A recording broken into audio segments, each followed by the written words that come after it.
Prime Minister Abe, for that kind introduction. And thank you for your gracious hospitality to my family. This is my first visit to Japan, and the warmth you have shown us, the beauty of your landscape, and the vibrancy of your culture are truly incredible gifts to all who come to this country.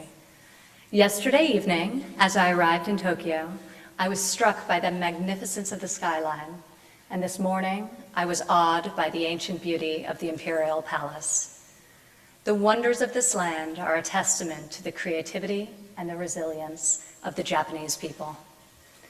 It is an honor to join you today at the World Assembly for Women. I'm grateful to be with this exceptional and passionate group of leaders to discuss the economic empowerment of women, to celebrate the progress our societies have made, and to chart a bold course for the future. The economic empowerment of women has been a focus of mine for many years.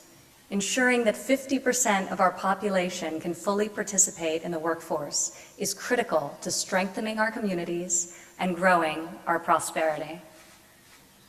That is why, after my father's election, I decided to leave my businesses and work in government to advance policies and initiatives that empower women to fully participate in the economy if they so choose. Policies that enable women to pursue their careers and care for their families. Policies that focus on workforce development and skills training, and policies that fuel entrepreneurship so that Americans can turn their aspirations into their incredible legacies.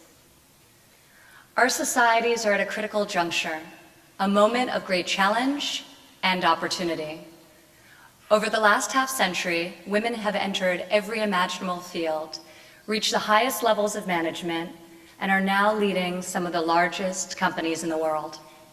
We have discovered life-saving medical cures, traveled to space, and created transformative technologies. The women here today represent this historic achievement and shine the light towards an even brighter future. Here in Japan, 4 decades ago, 45% of women worked outside of the home. Today, 66% of working-age women are in the workforce, a significant improvement and one I know will only continue to grow in great measure due to Prime Minister Abe's vision for Japan. At the very heart of this vision, Abenomics, is womenomics. Womenomics recognizes the centrality of women who represent roughly half of our global population in achieving true economic growth. Women who are empowered to work, to thrive, and to lead bring immense creativity, fresh perspective, and success to our economy and to the world. When women work, it creates a unique multiplier effect. Women are more likely than men to hire other women, to give them access to capital, mentorship, and networks. Women have been shown to invest 90% of their income in their homes and communities, and tend to allocate more of their funds to food, healthcare, and education, resources that benefit children and improve our societies for generations. When women work, they not only support themselves, but they create a better future for their families and their communities. Currently, an estimated 49% of women across the world participate in the global workforce. If women close the gap with men in all aspects of work and society, it could add trillions to our annual global GDP over the next decade. I deeply respect and honor women who choose to work inside the home full-time to care for their families. We never want to discourage that incredible calling, but we must also ensure that every woman has the freedom to work outside of the home, if they so choose. Therefore, in order to empower women to reach our full economic potential, we must embrace 4 fundamental changes that will propel us into the future. First, as leaders in both business and government, we must pave the way in modernizing the workplace. While the percentage of working women has dramatically increased, corporate expectations have remained all too stagnant. In the United States, women now comprise 47% of the workforce. In the vast majority of American homes with children, all parents work. And in 40% of households, women are the primary breadwinners. Yet work environments and social institutions still largely operate on a single earner mindset, in which one parent, traditionally the mother, stays at home to provide full-time care. All too often, our workplace culture fails to treat women with appropriate respect. This takes many forms, including harassment, which can never be tolerated. Traditional and rigid business culture also fails working mothers and fathers who work long and often wildly unpredictable hours and get little time off. Too many mothers dread telling their boss that they must stay at home to take care of a sick child, and many must go back to work just weeks after having a baby because they can't afford not to. Every day, working parents are forced to make hard but unavoidable choices. I joined government informed by my experiences in the private sector, having been both an executive leading an international real estate business and an entrepreneur who built a successful brand in an entirely different industry. As a professional with 3 young children, despite the help that I am able to have at home, I too experience the struggles of balancing the competing demands of work and family. I, however, am far more fortunate than most. Because of the opportunities I've been afforded my whole life, I felt an obligation to seize this moment and join the administration. I saw a chance to help fuel the number of women-owned businesses and grow our economy. I saw a chance to work on behalf of girls in rural communities and inner cities who, by learning to code or studying robotics, could secure good-paying jobs in our modern economy. I saw a chance to go for bat for the woman who faced the choice of staying at home with a sick child or reporting to work at a job that might otherwise fire her. Our workplaces and our public policies must mirror our values, work and family. It is time for our societies to find new and innovative ways to make it easier for women to experience the joy of motherhood without facing major career setbacks. This isn't a woman's issue, it's a family issue. Yet it disproportionately impacts women who are the most likely to leave the workforce or curtail our ambitions because we have no access to affordable care for our children and our adult dependents. Still, in the developed world, we are slowly seeing a movement towards a more equal distribution of responsibility in our homes. Young fathers are increasingly contributing to the housework and helping raise their children. We have an incredible opportunity to adapt our workplaces to this modern reality. Today, we can answer an email in the palm of our hand, take a call almost anywhere around the globe, work flexible hours in the gig economy, and finish our work at home once we put our kids to bed. The last decade has revolutionized the way we work, and now has the potential to deliver more flexibility to more working women. Already, we are seeing increased numbers of women leaving behind outdated work environments to start their own businesses from their kitchen tables. Today, women entrepreneurs are flourishing. Fortunately, the private sector is recognizing the importance of modernizing the workplace. Businesses are instituting policies such as flex time and paid leave, in part to attract and retain female talent. Companies that have women on their boards generate a higher return on equity than those that do not, and outperform in times of crisis or volatility. Integrating and empowering women is not just good corporate policy, it's good business. Second, in addition to changing the corporate culture, we must also advance public policies that address the composition of our modern workforce. In the United States, while single women without children make 95 cents for each dollar earned by a man, married mothers make only 81 cents. Too many women in the United States are forced to leave the workforce following the birth of a child. We must ensure that federal policies support working mothers and enable them to reach their full potential.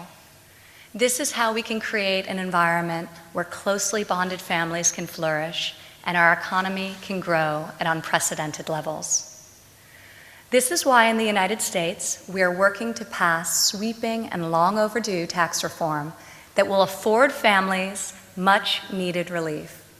We seek to simplify the tax code lower rates, expand the child tax credit, eliminate the marriage penalty, and put more money back in the pockets of hardworking Americans.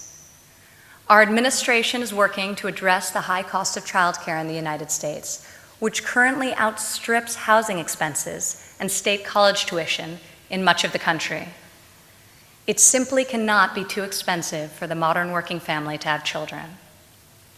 I applaud Prime Minister Abe for expanding paid family leave here in Japan, an important step in addressing the modern challenge of working families and maintaining women's attachment to the workforce. This year, in the United States, for the first time ever, the President's budget included a proposal to establish a nationwide paid family leave program. We know that this will take time, but we are deeply committed to working with members of Congress on both sides of the aisle to get it done and deliver more pro-family solutions to hardworking Americans. Third, in this age of rapid technology, we must confront the challenges of workforce development. It is critical that as we look towards the future, we don't allow women in the United States and around the world to be left behind by the fourth industrial revolution. A revolution that's integrating robotics, computer programming, artificial intelligence, social media, and cutting-edge technologies into every aspect of society. As technology transforms every industry, we must work to ensure that women have access to the same education and industry opportunities as men. Female participation in STEM fields is moving in the wrong direction. Women today represent only 13% of engineers and 24% of computer science professionals, down from 35% in 1990. We must create equal participation in these traditionally male-dominated sectors of our economy, which are among the fastest growing and most lucrative industries in the world. Over the coming decades, technologies such as automation and robotics will transform the way we work, and we want to make sure that women can lead in the economy of the future. Otherwise, not only will we fail in closing the persistent gender wage gap, we will risk reversing the hard-fought progress we have made to date in this fight. Several months ago, the Trump administration instructed the Department of Education to prioritize STEM education, especially computer science, in our schools. The guidance that we offered directed that these programs be designed with gender and racial diversity in mind. At the direction of the President, I have worked closely with leadership across government agencies to prioritize workforce development and proven on-the-job training programs like apprenticeships so that young women and men have more opportunities to earn while they learn, provide for their families, and master the skills that drive progress in the 21st century. Finally, we must empower women who live in countries that prevent them from leading. Across the world, there are still laws that stop women from fully participating in their nation's economy. In some countries, women are not allowed to own property, travel freely, or work outside of the home without the consent of their husbands. Countries like the United States and Japan cannot be complacent. We must continue to champion reforms in our own countries, while also empowering women in restricted economies. That is why this summer at the G20 conference, the United States and Japan were founding members of a bold new initiative with the World Bank, the Women Entrepreneurs Finance Initiative. This facility is the first of its kind to empower women entrepreneurs in developing countries. It will provide access to the capital, networks, and mentorship needed to thrive and will dramatically impact the ecosystem of women's entrepreneurship globally. And we're just getting started. As we gather in Tokyo today, I can't help but think of some of the great women pioneers in this country who have inspired our generation. Women like Yoshiko Shinohara. She survived World War II, started as a secretary, and went on to open a small business in her one-bedroom apartment. Her company grew into a world-renowned business in over a dozen countries. Today, as you all know, Yoshito is Japan's first female self-made billionaire. Now she helps young people afford the education they need to pursue their dreams and contribute to society. Because of pioneers like Yoshito, women in this country and around the world aspire to greater feats, climb to higher positions, and pave new pathways forward. Today, we are redefining success. We're discarding the old formula of the ideal woman, the ideal worker, the ideal mother. We are helping to shape a more realistic and complete picture of what it is to be a woman who thrives and who helps her business, community, and family do the same. The fact is, all women are working women, whether they make the commute each morning or spend the day with their children at home, or some combination of both. Truth be told, on Sunday nights, after a messy and wonderful weekend with my young children, I am far more exhausted than on Friday evenings after a long week of work at the office. Very true. I deeply admire women who choose to work inside the home, raising their families, and respect this decision. Eliminating or easing legal and cultural barriers so that more parents can make the choices that are right for their families is a core mission for our generation. We don't label men working men, and it is my hope that by the time my daughter Arabella grows into a woman, she will not be defined by whether she works inside or outside the home. She will simply be a woman, afforded the same opportunities as her male peers, and equipped with the education and support she needs to fulfill her unique potential. This is how I believe we will empower women, and in so doing, enable them to raise confident, empathetic, and ambitious sons and daughters, to propel unprecedented growth and job creation, and to cultivate a society that embraces the fullness of life, the dignity of work, the gift of strong and flourishing families. So today, I hope you will join me in imagining this future and working together to make it a reality for our children, for our nations, and for a hope of a more vibrant and inclusive economy. Thank you very much. Thank you, Mr. Prime Minister.